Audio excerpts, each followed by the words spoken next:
I don't know about you guys, but my biggest battle when I go to plant out broccolis, cabbages, cauliflowers, or any of the brassicas, within minutes they are attacked by cabbage moths.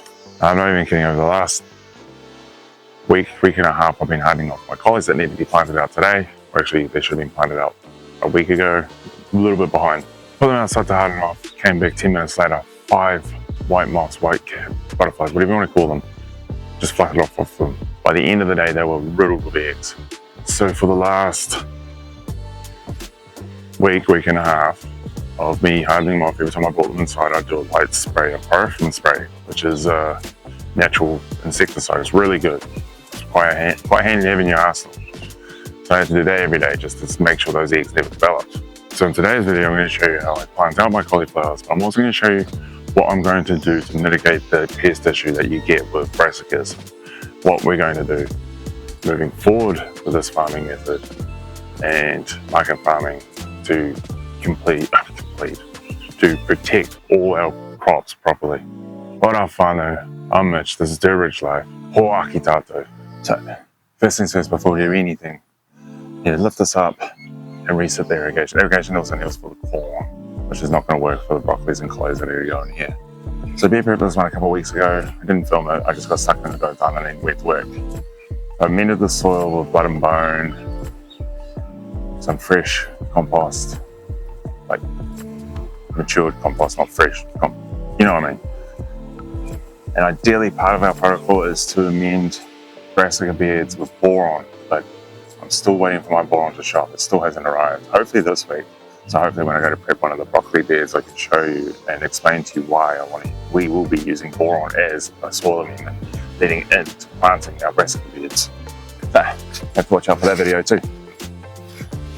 But for now, what's in here will do. There should be enough boron essentially in the compost itself anyway.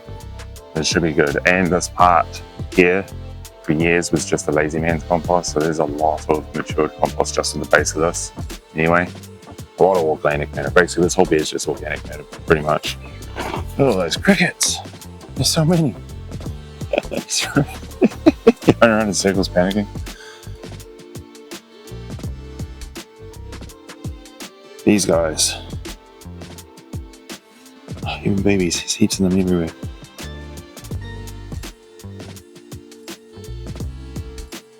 The town I grew up in, the area that I grew up in, was very peaty, so perfect soils for bugs to burrow and grow, like make their home.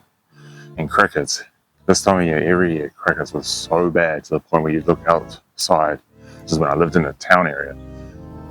The street was moving, and around the street light itself was just like a black haze. So, plan.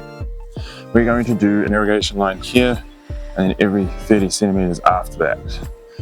That's a massive leopard slug. And to do that, wait, I'm not using this. That's not gonna work. To do that, I need my tape measure. Can't measure out every 30 centimeters without a tape measure.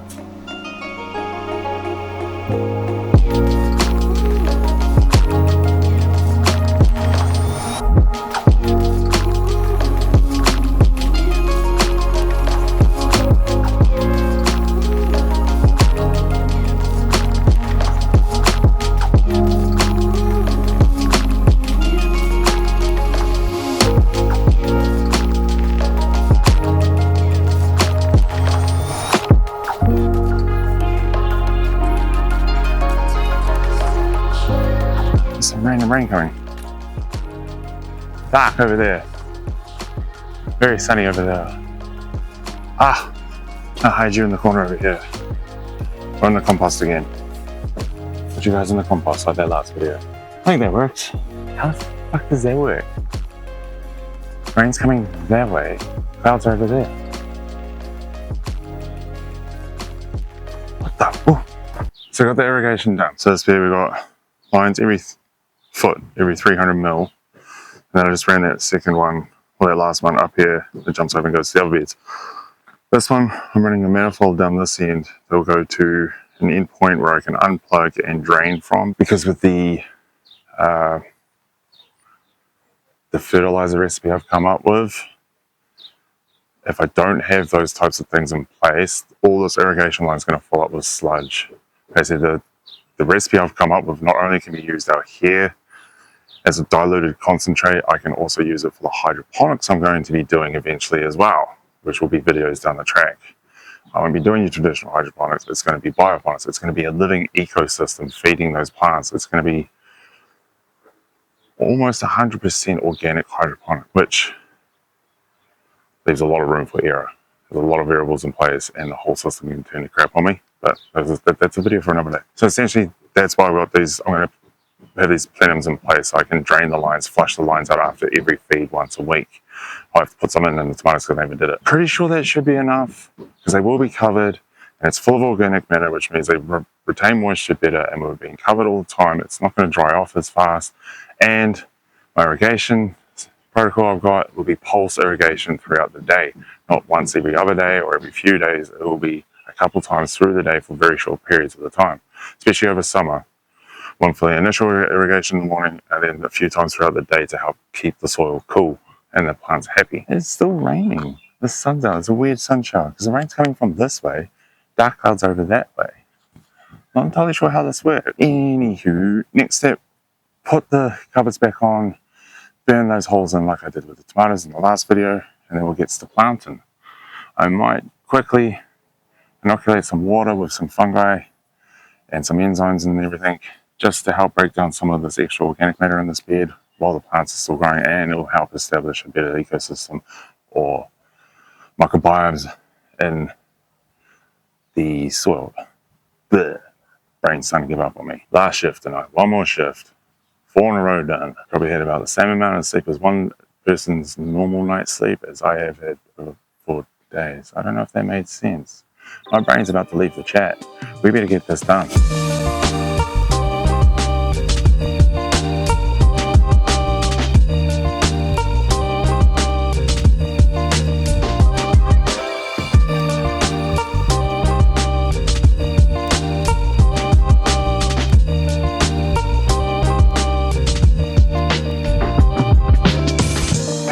Spacing's done, holes prepped. I stopped burning the circles, and although they look really nice and professional and tidy, and it kind of strengthens the actual rim of where you've put the hole with being melted like that, it takes forever.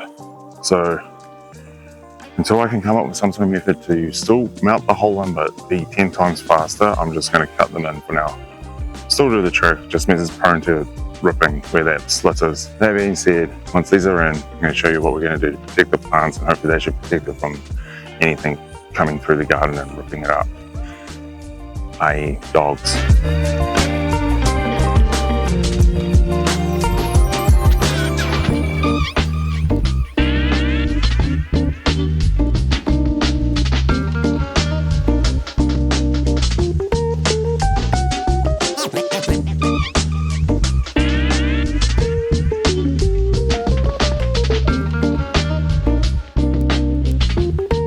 Alright, colours are in. Next we need to do what I was saying earlier, what we're going to do, protect our plants, all the plants throughout all of this garden over the next few seasons that were in this property at least. And it's going to be small arches with bug netting over top, or depending on what time of the year, it'll be shade cloth over top as well to protect them, or frost cloth to protect them from the frost.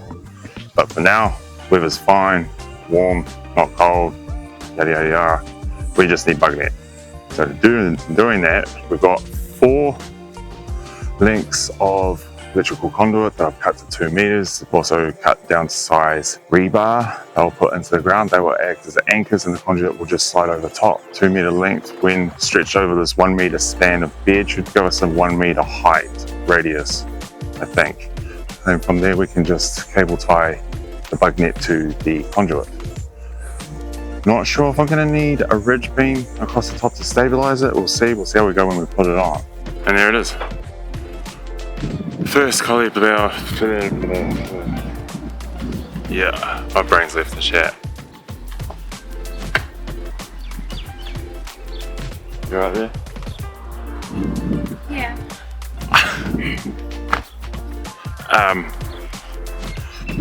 First lot of cauliflowers for market garden sowed and tunneled to protect them from all the butterflies and caterpillar. And then later on when it cools down, we'll put frost cloth over it to protect it from frost. And then going into summer, do the same thing with shade cloth if we have to, with whatever's in that bed by that point. And that's that. Next video, not entirely sure what I'm doing. Just got so much on, I keep forgetting where I'm at. But it'll be my tomorrow, your guys' next video. Other than that, I'll see you in the next one.